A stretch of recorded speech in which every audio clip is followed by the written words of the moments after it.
เอาเนาะพี่น้องมื้อนี้ก็จักอันน่ะ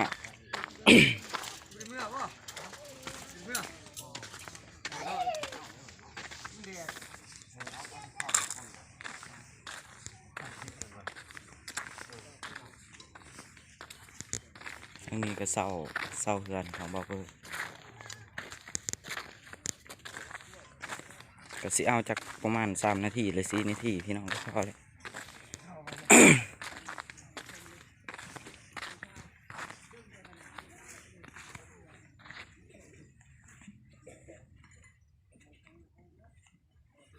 ล้างด้วยล้างไฟดีตาแกสำรวจเดินมาจากกุหลาบรอมันนั่งเราบ่าล้างตารออันนู้นบ่าด้วย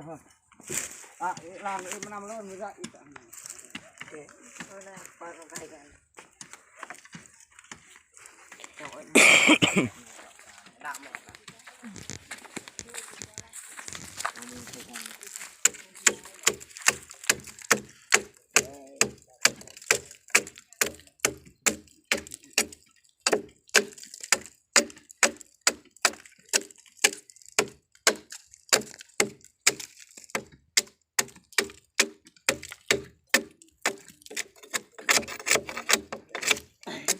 เป็นไงดีใจอะไรก็ท้องไป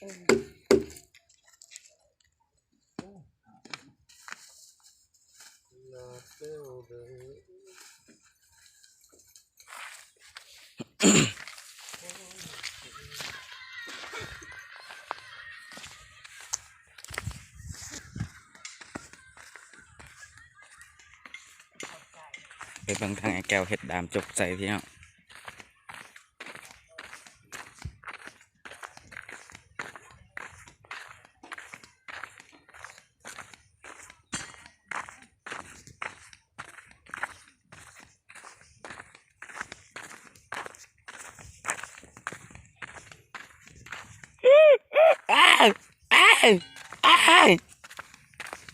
ยังหน่อย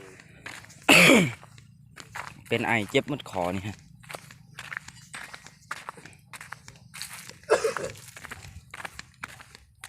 บรรยากาศยามเช้าๆพี่น้องตะเวนก็ออก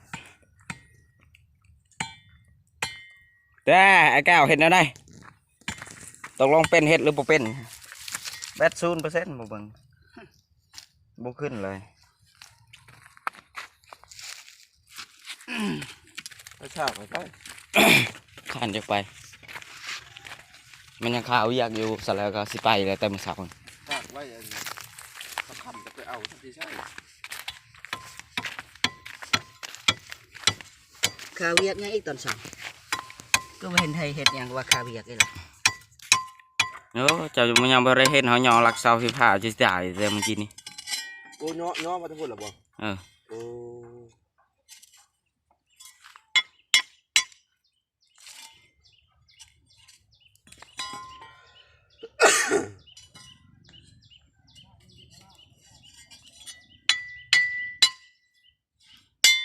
ขุดได้ดิ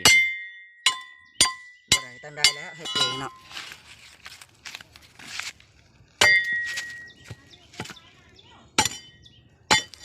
น้อยแล้วผมพริงกระปืน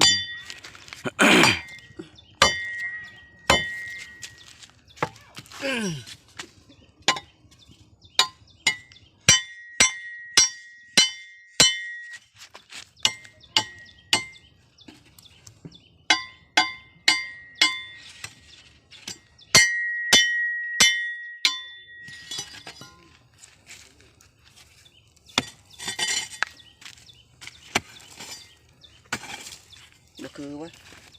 เราอีกเราพี่น้องคลิปนี้ก็สิจบคลิปเพียงเท่านี้ก็กล่าวคำว่าสบายดีบ๊ายบาย